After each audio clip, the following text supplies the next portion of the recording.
제자가 부처님 앞에 엎드려 물었습니다. 세존이시여, 사람을 사귀다 보면 어떤 이와 함께 있으면 괜히 마음이 무겁고 일도 잘 풀리지 않습니다. 반대로 어떤 이와 함께 있으면 작은 일도 술술 풀리고 마음이 가볍습니다. 도대체 무엇이 그 차이를 만드는 것입니까? 혹시 곁에 두면 운이 막히는 사람이 정말 존재하는 것입니까? 부처님께서 제자의 눈을 바라보시며 말씀하셨습니다. 사리자여, 세상 모든 인연에는 기운이 흐르느니라. 그 기운은 곧 그 사람의 업에서 비롯된다. 그 사람은 누구나 업을 지으며 살아가고 그 업은 말과 행동, 마음의 기운으로 드러난다. 그러므로 곁에 있는 이가 늘 원망을 쏟아내고 불평을 입에 달고 탐욕을 버리지 못한다면 그 기운은 곧장 곁에 있는 너의 마음에도 번져든다. 마치 썩은 과일을 옆에 두면 건강한 과일까지 상하게 하듯 사람의 마음도 곁의 기운에 따라 병들 수도 있고 반대로 꽃처럼 피어날 수도 있다. 제자가 다시 여쭈었습니다. 세존이시여, 저는 그런 이들을 피하고 싶지만 가족이나 가까운 인연일 때는 피하기 어렵습니다. 그럴 땐 어떻게 해야 합니까? 부처님께서 고개를 끄덕이시며 답하셨습니다. 사리자여, 먼저 알아야 한다. 곁에 두면 운이 막히는 사람이 어떤 이들인지 오늘 나는 그 유형을 세 가지로 들려주리라. 그러나 그들을 미워하라는 것이 아니라 그 기운에 휘말리지 않도록 지혜롭게 거리를 두라는 것이다. 자비를 잃지 않되 어리석게 휘말리지 말라. 이것이 곧 지혜로운 길이다. 제자가 다시 부처님께 여쭈었습니다. 세존이시여, 그렇다면 첫 번째로 곁에 두면 운이 막히는 사람은 어떤 사람입니까? 부처님께서 조용히 말씀하셨습니다. 사리자여, 첫째는 늘 원망과 불평을 입에 담는 사람이니라. 사람의 말은 곧 기운이 되고 기운은 곧 업이 된다. 늘 세상을 탓하고 남을 탓하고 운명을 탓하는 이와 함께 있으면 그 말이 화살이 되어 곁에 있는 사람의 마음까지 꿰뚫는다. 마치 방 안에 작은 연기가 가득 차면 숨 쉬는 이 모두가 기침을 하듯 원망과 불평의 말은 듣는 이의 마음을 서서히 무겁게 짓누른다.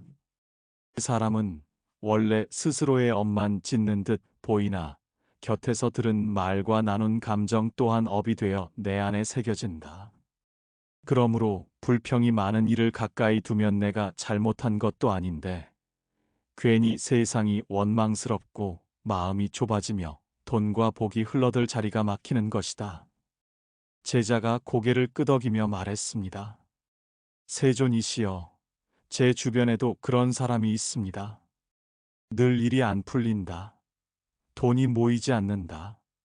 남 탓을 하며 불평합니다. 듣고 있노라면 저까지 괜히 불안하고 저도 모르게 같은 말을 따라하게 됩니다.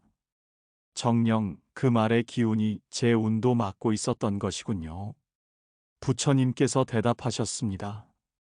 그렇다 사리자여.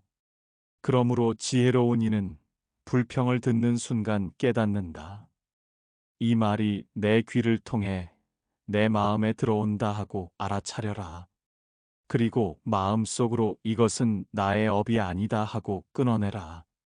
만일 불평하는 이가 가족이라면 미워하지는 말고 그저 마음속 거리를 지켜라. 자비는 이어가되 업은 이어받지 않도록 하라. 이것이 곁에 두면 운을 막는 첫째 사람이며 그대가 반드시 지혜롭게 경계해야 할 대상이다. 제자가 다시 부처님께 여쭈었습니다. 세존이시여, 첫째는 늘 원망과 불평을 쏟아내는 사람이라 하셨습니다. 그렇다면 두 번째로 곁에 두면 운을 막는 사람은 누구입니까? 부처님께서 말씀하셨습니다. 사리자여, 둘째는 늘 남과 비교하며 시기 질투하는 사람이니라. 이 사람은 자신의 부족함을 채우려 노력하기보다 다른 이의 잘됨을 바라보며 마음속에 독을 키운다.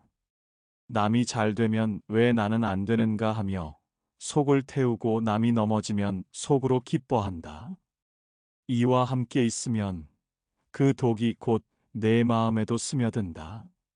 너는 처음엔 비교할 뜻이 없어도 그와 오래 지내다 보면 저절로 남의 삶과 내 삶을 저울질하게 된다. 저 사람은 저만큼 벌었는데 나는 왜 이 모양인가? 내 아이는 이 정도인데 남의 아이는 저렇게 잘하는구나. 이러한 비교는 곧 불만이 되고 불만은 곧 업이 된다. 살이자여, 비교의 불길은 한 번 붙으면 쉽게 꺼지지 않는다. 남과 나를 끊임없이 견주는 마음은 돈이 아무리 들어와도 모이지 않고 복이 아무리 쌓여도 체감하지 못한다. 그대가 가난한 것이 아니라 비교하는 마음이 복의 그릇에 구멍을 내었기 때문이다. 제자가 고개를 숙이며 말했습니다. 세존이시여, 저도 그와 같은 경험이 있습니다. 주변 사람들의 성과를 들을 때마다 괜히 초라해지고 기쁨보다 열등감이 먼저 찾아옵니다. 그 순간 이미 제 마음의 복은 새어나가고 있었던 것이군요. 부처님께서 이르셨습니다. 그렇다 살이자여. 그러므로 지혜로운 이는 시기와 비교를 가까이 두지 않는다. 남이 잘 되면 나도 그 길을 갈 수 있구나 하고 기뻐하며 남이 실패하면 나는 그 길을 피할 수 있구나 하고 배우는 것이 옳다. 만약 곁에 두 사람이 늘 비교와 시기를 말한다면 그의 말은 귀로만 듣고 마음에는 담지 마라. 그대가 담는 순간 그 말은 곧 네 업이 된다. 이것이 곁에 두면 운을 막는 두 번째 사람이다. 제자가 다시 부처님께 여쭈었습니다. 세존이시여, 둘째는 늘 비교와 시기를 하는 사람이라 하셨습니다. 그렇다면 세 번째로 곁에 두면 운이 막히는 사람은 누구입니까? 부처님께서 말씀하셨습니다. 살이자여, 셋째는 늘 남의 기운을 빼앗는 사람이니라.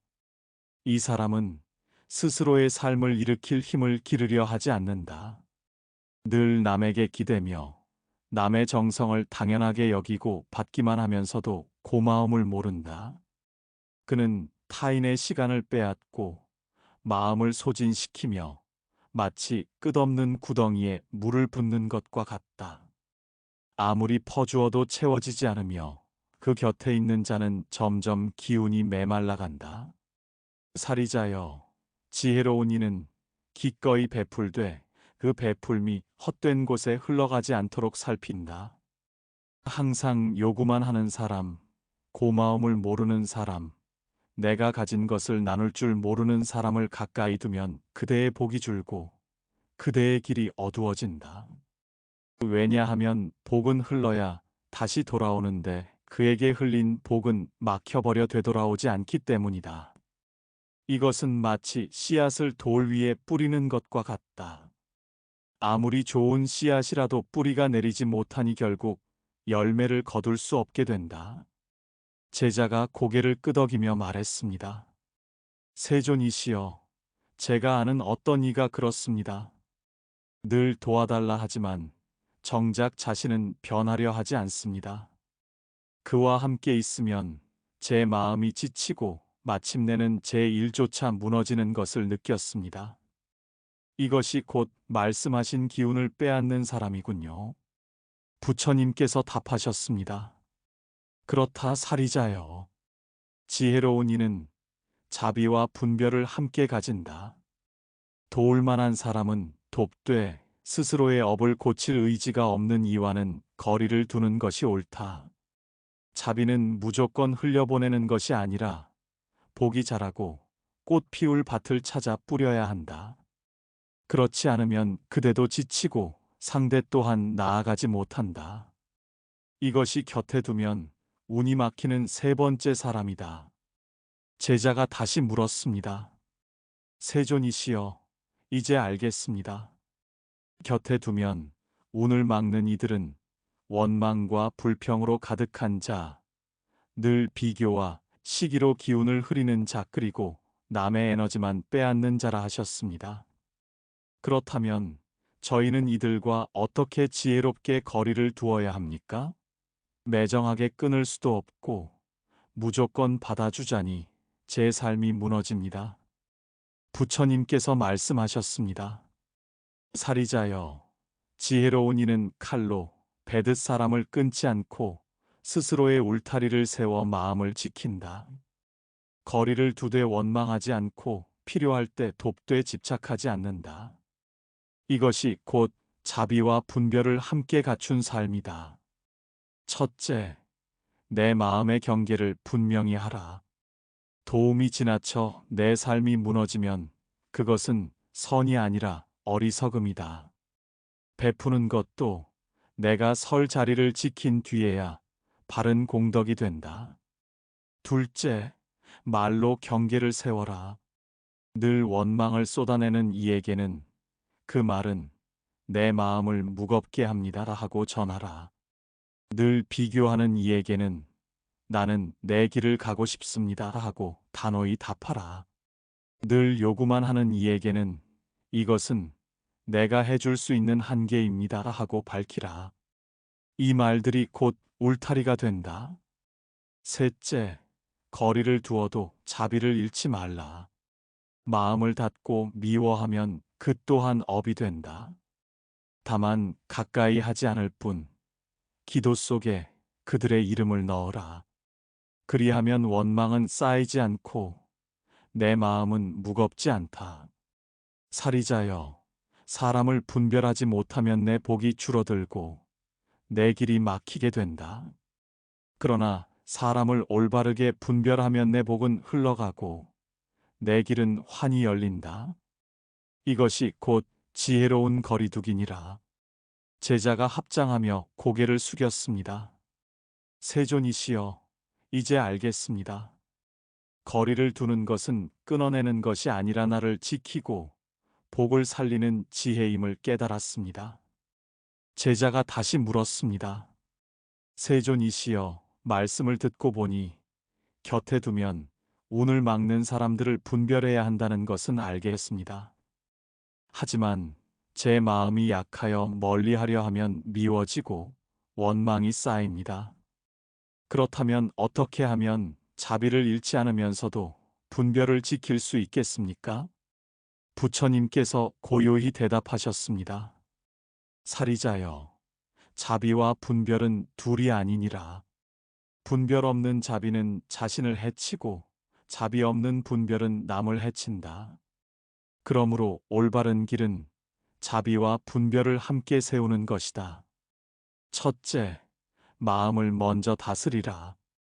사람을 멀리하면서도 그를 미워하지 말고 그 또한 업에 묶여 있구나 하고 이해하라. 이해의 눈으로 보면 원망이 줄고 내 마음이 탁해지지 않는다. 둘째, 기도로서 마음을 지켜라. 멀리하는 사람의 이름을 기도 속에 넣어라. 그가 깨닫고 복된 길을 가기를 원한다고 빌면 내 마음은 자비로 채워지고 그 기운은 다시 내 운을 막지 않는다. 셋째, 도움의 모양을 바꾸라. 무조건 다 주는 것이 아니라 지혜로우면서도 가능한 만큼만 나누라. 때로는 단호한 거절이 그 사람에게 가장 큰 도움이다. 이는 독을 뺀 뒤 약을 쓰는 것과 같으니라. 넷째, 자신의 울타리를 늘 기억하라. 내 마음이 무너지면 복도 무너진다. 그러므로 울타리를 세우는 것은 이기심이 아니라 지혜이며 자신을 지키는 것이 곧 자식을, 가족을, 인연을 지키는 길이다. 사리자여, 자비와 분별은 마치 두 날개와 같다. 자비만 있으면 땅에 끌리고 분별만 있으면 바람에 휘청거린다. 그러나 둘을 함께 세우면 넓은 하늘을 날며 자유롭게 나아갈 수 있다. 제자가 감동하여 합장하며 고개를 숙였습니다. 세존이시여, 이제 알겠습니다. 자비와 분별은 둘이 아닌 하나이며 그것을 함께 세울 때 저의 삶과 운명도 고요해짐을 깨달았습니다. 제자가 마지막으로 여쭈었습니다. 세존이시여, 이제 알겠습니다. 곁에 두면 운을 막는 사람을 분별하고 자비와 지혜를 함께 세워야 한다는 것을요. 그렇다면 이 길을 따랐을 때 제 삶에는 어떤 변화가 오게 됩니까? 정말로 제 운이 트이고 복이 찾아오게 됩니까? 부처님께서 잔잔히 미소 지으시며 말씀하셨습니다. 사리자여, 세상에서 가장 큰 복은 마음이 고요해지는 데 있다. 마음이 고요하면 선택이 바르게 되고 선택이 바르면 길이 열리며 길이 열리면 재물과 인연과 건강까지 모두 바르게 따른다. 곁에 두면 운이 막히는 사람을 멀리한다는 것은 미움에서 나온 행위가 아니라 내 마음을 지키는 지혜다. 내 마음이 흔들리지 않으면 남의 말과 남의 업에 휘둘리지 않는다.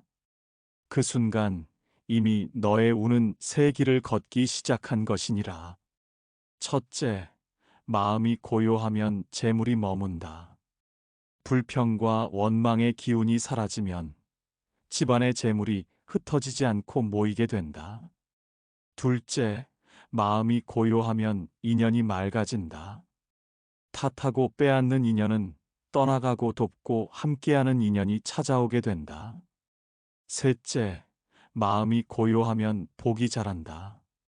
작은 선행과 기도가 탁하지 않은 마음에서 흘러나올 때 그것은 곧 큰 복의 씨앗이 되어 너의 삶을 지켜준다. 그러므로 사리자여, 잊지 마라. 곁에 두어야 할 이는 복을 열어주는 사람이고 멀리해야 할 이는 운을 막는 사람이다. 이것을 분별하고 나면 너의 집은 고요해지고 너의 길은 열리며 내 삶은 자연히 평안과 풍요로움으로 채워지리라. 제자가 깊이 절하며 대답하였습니다. 세존이시여, 이제 알겠습니다. 곁에 둘 사람과 멀리할 사람을 분별하는 것이 곧 저의 삶을 지키는 지혜임을. 저는 오늘부터 내 마음을 맑히고 자비로움은 잃지 않되 분별의 눈을 지켜 제 운명과 복을 열겠습니다.